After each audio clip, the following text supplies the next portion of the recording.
The ruble dropped quite significantly initially. There are now multiple ruble trading rates, which typically suggest countries that are having difficulty transacting FX. You normally have multiple exchange rate. That's kind of what we're seeing. And I think perhaps, now it may well be reflected in those comments by oligarchs like Deripaska. Remember, for a couple of years, Russia we had sanctions. We could argue about how aggressive they were or not, but Russia's, in the end, tried to get round them and has been relatively successful in doing that. Perhaps now they're beginning to bite, and perhaps Russian business leaders are getting a bit worried about that. It coincides, obviously, with the Kursk offensive, I think, which was quite a significant moment in this war overall, and it's maybe pushed Russia back on the back foot and made those around Putin think twice. Hello and welcome to Frontline for Times Radio. I'm James Hansen, and today we're talking about the latest on the war in Ukraine and also the state of the Russian economy. And I'm delighted to be joined by the economist Tim Ash, an associate fellow in the Russia and Eurasia programme at Chatham House and a senior sovereign strategist at RBC Blue Bay Asset Management in London. Timothy, always a pleasure. Welcome back to Frontline. Thank you. Very good to be here. Now, when we spoke back in April, start of April, I believe it was, you were a little bit pessimistic about whether the West was doing enough to support Ukraine financially. You felt it could have gone further in terms of sanctions on Russia and seizing Russian assets. At that stage, the US Congress hadn't approved the latest package of military aid to Ukraine. Here we are 6 months on. Are you any more optimistic? Well, in the big picture numbers, not really. As you mentioned, the 61 billion was approved. Obviously, that's helped in the supply of munitions, longer range weaponry to the Ukrainians. The war, though, is still costing about $100 billion a year. That's what we know. There was a effort by the G7 countries to Trump-proof funding for Ukraine, to want of a better word. There was obviously concern about a Trump victory in November. He's obviously made the point that, or there's been concern, certainly nominee Vice President Vance has suggested that funding for Ukraine should be stopped. So there's this effort to kind of use some of the interest flow on immobilized Russian assets, frozen Russian assets, told the Ukrainians. There's a $50 billion program put together, basically securitizing the long-term interest flow, bringing it forward and giving it the Ukrainians, hopefully before the US presidential elections, before Trump turns up, if he turns up. And that's kind of got stalled. I'm not sure if it was optimism about Harris winning that perhaps made the Americans think that they didn't need it, but we haven't got very much further. And that still leaves the big question, what happens if Trump wins? How's that $100 billion annual financing requirement for Ukraine going to be filled? We've seen nothing really in terms of progress, in terms of accessing the underlying 330 billion of immobilized or frozen Russian assets. That's kind of gone nowhere, been stalled by this 50 billion program. And as I said back in April, in the end, the numbers are so big that there's no other alternative but to use those immobilized Russian assets. It's all a bit disappointing. We have seen one interesting development, which has been there's been an agreement between Ukraine and private creditors to restructure around $23 billion of Ukraine's debts. There's been a write-off, there's been an extension of maturity, there's been agreement on a reduced coupon, and that brings savings of around $12 billion to Ukraine in terms of debt service. But actually, in terms of the bigger scheme of things, as I said, Ukraine has a minimum annual financing requirement of 100 billion. I think it should be 150 billion to win. And then 11.8 billion financing contribution, actually, over more or less a 3-year period of the IMF program, doesn't really touch the sides. And I think, unless G7 countries, grab the problem by the scruff of the neck and say, what do we need? What is the cost of funding Ukraine to defend itself and to win? And how are we going to fill it? Then I think in the end, the advantage is with Putin. And I'm afraid, there's not much joined up thinking in terms of how we fund Ukraine. It's all piecemeal. Actually, you could argue it's the same with the military funding of Ukraine, right? It's kind of last minute. It's kind of, lots of countries find reasons not to supply kit. And it's the same with funding. And in the end, needs must, and eventually after much delay, the Ukrainians kind of get what they need. But we're not thinking 1, 2, 3 years down the road, which we should be. Yeah, I definitely want to return to what more the West could be doing to help Ukraine financially in a moment. I just wonder, Timothy, whether there is some cause for optimism in terms of whether some of the oligarchs in Russia are starting to feel a bit unsettled by the impact of these sanctions. It was interesting that Oleg Deripaska, who's a Russian oligarch, was quite critical of Putin, surprisingly critical of Putin on a recent visit to Japan, talking about the effect of the sanctions and criticizing the war in Ukraine. Do you think that if he's saying stuff like that, other oligarchs are feeling that way? And do you think the sanctions are starting to be felt by the rich and powerful in Russian society? Well, there's been a couple of new developments on the sanctions front. One, late last year, the G7 and the Western allies basically sent a very strong signal around secondary sanctions. So, you have the main sanction on Russia, Russian gas or military supplies or whatever it is, banks are specifically sanctioned. But then there are threats of sanctions on entities that facilitate trade with Russia, allow Russia to get around those sanctions. These are called secondary sanctions. And there was a very strong message, I think, sent to third countries that have been helping Russia get around, these restrictions. And the message was, if we see you doing that, we will sanction you direct. Now, this could include Chinese banks, Chinese companies, Middle East entities operating out of Dubai, out of Turkey, out of Kazakhstan, all these places. A very, very strong message was sent. That's one thing. And secondly, a month or so ago, or 2 months ago, MOEX, which is a big foreign exchange brokerage entity, essentially, was specifically sanctioned, and it a lot of the FX transactions that underlie Russia's trade with these third countries went through that exchange, and the fact that it was sanctions meant that a lot of those companies that are trading through Russia didn't really want to conduct the FX transactions through that entity, and now are wondering how they do it, how they can trade with Russia and get paid and do the transaction with an entity that is not going to end up with them sanctioned. And I think the combination of those two things, we've seen, a substantial drop-off in trade by those countries and entities in China, in Turkey, in the Middle East, with Russia. And we saw an impact. The ruble dropped quite significantly initially. There are now multiple ruble trading rates, which typically suggest countries that are having difficulty transacting FX. You normally have multiple exchange rate. That's kind of what we're seeing. And I think perhaps, now it may well be reflected in those comments by oligarchs like Deripaska. Remember, for a couple of years, Russia we had sanctions. We could argue about how aggressive they were or not. But Russia's, in the end, tried to get round them and has been relatively successful in doing that. Perhaps now they're beginning to bite. And perhaps, Russian business leaders are getting a bit worried about that. It coincides, obviously, with the Kursk offensive, I think, which was quite a significant moment in this war overall. And it's maybe pushed Russia back on the back foot and made those around Putin, think twice. Interestingly, we had, obviously, at the weekend, the CIA MI6 director had a press briefing, and they made some comments suggesting that the Kursk offensive and perhaps some of these sanctions finally are making Russia's elites think again about the longevity of this war. We don't know. I mean, that's the reality. We don't know particularly what these guys think or girls think inside their administration. Very few have been vocal in criticizing it. We know some of those people that have been vocal and criticized it have been locked up in jail or killed. Obviously the Wagner chief, a case in point there. I want to pick up on what you said, Timothy, about the value of the ruble. I mean, obviously it did drop significantly after the Kursk incursion in August. It's recovered somewhat since, but to what extent is the value of the ruble tied to Vladimir Putin's personal strength? In other words, if the ruble is weak, does that make Putin weak?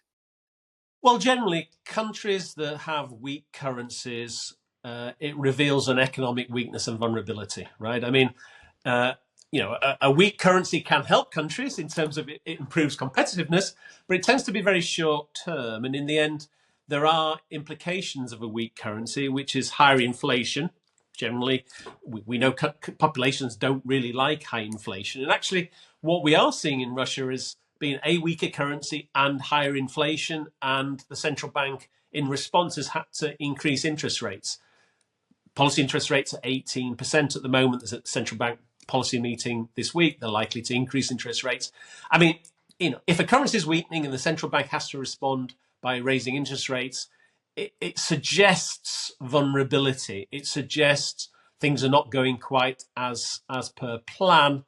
So, I would think that, obviously the sanctions, as I mentioned earlier, the Kursk intervention, actually oil prices at the moment. I mean, the impact of a weakening global economy has pushed oil prices down to $70 a barrel. Perhaps we're going to go lower. That will have a very significant impact on Russia's ability to fund its war. To what extent will the drone attacks that Ukraine have been launching on oil and gas depots inside Russia have a significant impact on the Russian economy? Well, it's another Ukraine's chipping away. I mean, Russia is a big country. I think, as I discussed last time, I mean, Putin knew he was going to invade. He built up his defenses. They had this huge foreign exchange buffer. They weren't particularly leveraged. It gave them lots of durability. Now, we've chipped away at some of that with sanctions, but we haven't had the killer blow. But I think the Ukrainians are certainly trying to take the war to Russia itself. There's obviously a big discussion with G7 and NATO partners about allowing the Ukrainians to use more Western kit to hit long-range targets. They've been incredibly successful in terms of, either using kit that's allowed by NATO partners or their own developments of longer-range drones and missiles. They've hit deep into Russia. There's been some spectacular explosions in oil refineries and energy supply areas, etc. Again, it's another complication for the Russians. It will damage the energy supply chain. I think it will make it more difficult to export volumes, and ultimately, again, it will weigh on Russia's economy ultimately and make it more difficult for them to conduct the war and finance the war. What would hurt the Russian economy the most in terms of potential sanctions? I mean, would it be targeting liquefied natural gas exports, which I know the EU have looked at doing stuff there, but Germany historically has been quite reluctant to impose sanctions there because of its reliance on liquefied natural gas. Would that be the thing that would hurt Putin and his economy the most? Well, I mean, energy and raw materials are the big earner for Russia. I mean, it earns hundreds of billions of dollars a year through commodity exports. Anything you can do to tighten the regime around those are obviously pretty significant. I mean, we had the oil price cap earlier. That certainly helped. Again, but the difficulty with sanctions always is, you don't want to hurt yourself more than the target of the sanctions, right? There's always lots of partners that try and minimize their impact on their own economies. The West wants to maintain a united front, but doesn't want individual countries to bear a disproportionate burden of sanctions. So it's very complicated in reality, right? It's very complicated to design something that we all agree to, and we share the burden across Western partners in terms of imposition of those sanctions, and also that we want to limit the disruption to the global economy as well, while at the same time, damaging Russia. So they take time, they're difficult. Clearly, we haven't done enough. We need to do more. I do think, going back to this idea of the financing of the Ukrainians, I think it's a double whammy on Putin. If we take his money, we take the $330 billion of Russian taxpayer money, cash, in the Western banking system, we give it to the Ukrainians. There's some sort of moral benefit there. Russia is clearly the aggressor. It has to pay for the war. Maybe if Russia was convinced that it was going to actually have to pay for the war, it'd be less willing to wrought destruction on Ukraine, right? So, giving the Ukrainians the $330 billion will allow them to sustain the war, buy munitions on international markets, hit Russia hard. At the same time, it would hurt Russia because they would be seeing their assets given to the Ukrainians. So maybe that's the obvious and the easiest thing to do. But there are lots of vested interests that are still opposing that.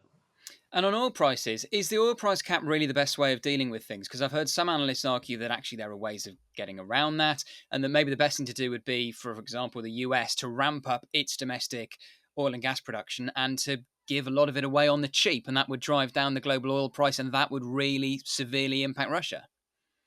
Well, yes, it's difficult managing global energy prices. Obviously, Biden and Harris is going into U.S. election. They would love lower energy prices at the gas pumps to help their re-election or help Harris's election chances. It's not that difficult. There are lots of global players. Obviously, the Saudis are pretty instrumental to that. I mean, the interesting thing, irrespective of what's going on in sanctions, oil prices are going lower because the global economy is slowing.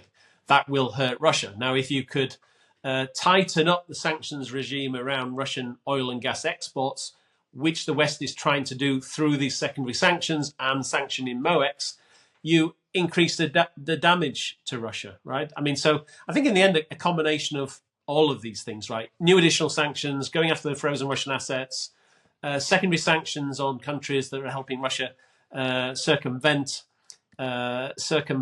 existing sanctions on Russia. But also, the fact that international oil prices going lower itself will be damaging to Russia. Is there any sign, Timothy, that Putin is running the war in a more economically efficient way now than he was, say, a year ago? I mean, it was interesting that he appointed Andrei Belosov as defense minister, I think back in May. And he, of course, formerly was an economic minister. Is that a sign that Putin is recognizing that the economic cost of this war could come back to bite him? And is there a sign that they're running it in a more efficient way? Well, Russia has gone onto a war economy, right? That's certainly, the guns versus butter, paradigm. We are interestingly seeing, shortages of labor in Russia, which is reflected in high inflation. So, difficult decisions have had to be made, definitely. But going back to the fact that Putin knew he was going to invade, he built buffers. There's a lot of buffers and durability in the Russian economy that have certainly helped them. I mean, Putin historically has always, tended to hire technocrats in key positions, right? So you have a very credible central bank, very orthodox in how it conducts monetary and economic policy. Same for the Ministry of Finance, right? I mean, you have capable people in key positions.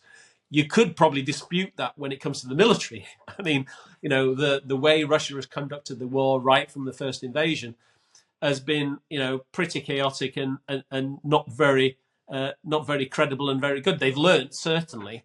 But in the economic sphere, for Putin's, the duration of Putin's stay in office, he has appointed capable people in key positions, and macro policy in general has been pretty prudent and orthodox, and certainly that's helped with the conduct of the war. But he needs arms still. I mean, that's still a massive factor for Russia. I mean, the very fact that he's doing deals with North Korea of kind of arms for oil would suggest that that is a massive issue in terms of how the Russian war economy is working. No, absolutely. Sanctions are making it difficult for Russia to get the key inputs to its munitions. We need to do more. There are too many gaps. Too many third countries are helping Russia get around it. But, there's obviously been lots of concern about China and, whether China would step up and, you have this, alliance without borders or limits. Obviously that was the agreement signed between Putin and Xi in Beijing during the period of the Winter Olympics in early 22, just before the invasion.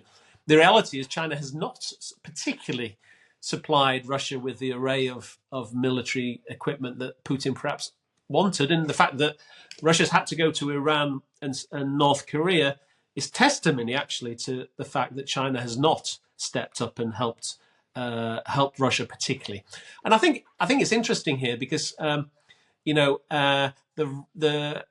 many people I think were worried about how China would play out the war, and I think it's testimony to the fact that despite that alliance between Russia and China without limits, actually for China the key relationship is not with Russia, it's with the US, right? And the Chinese actually have more or less complied with Western sanctions on Russia, which is quite extraordinary, really. And I think it relates to the fact that actually the Chinese don't want to further undermine that relationship with the US by going overboard in supporting Russia. So they've been really, really careful, and that's helped the West in its efforts in terms of sanctions around Russia. Interestingly, it's also remarkably improved the US-China relationship. Sorry, the US-China relationship, which there's been obviously a lot of focus on that since the Trump presidency, Biden taking office. We had that terrible Anchorage summit between Tony Blinken and his counterpart.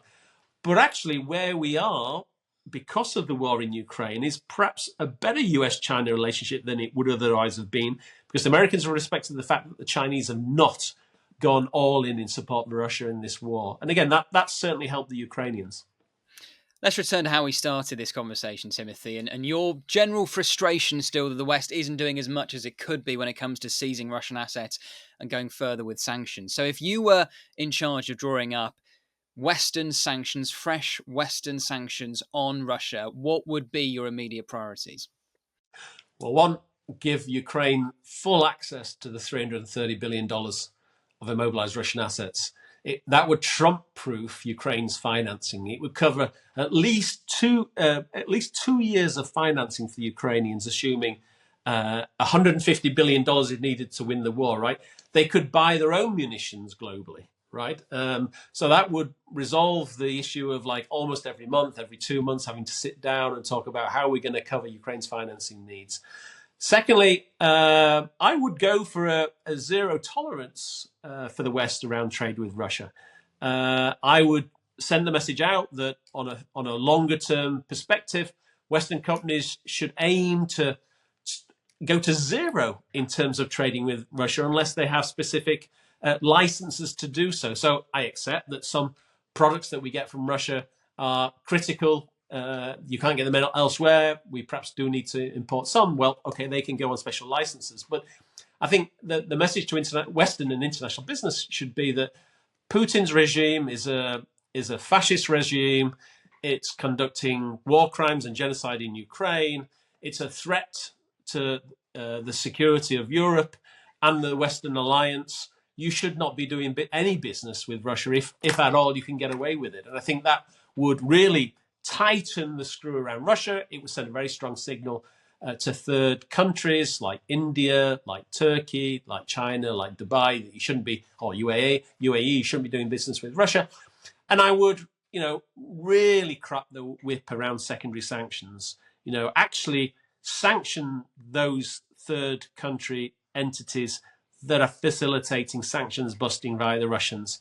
Make an example of some of those companies in those countries and be very aggressive with them. So send an absolutely crystal clear signal that they should not be helping Russia in the conduct of this war.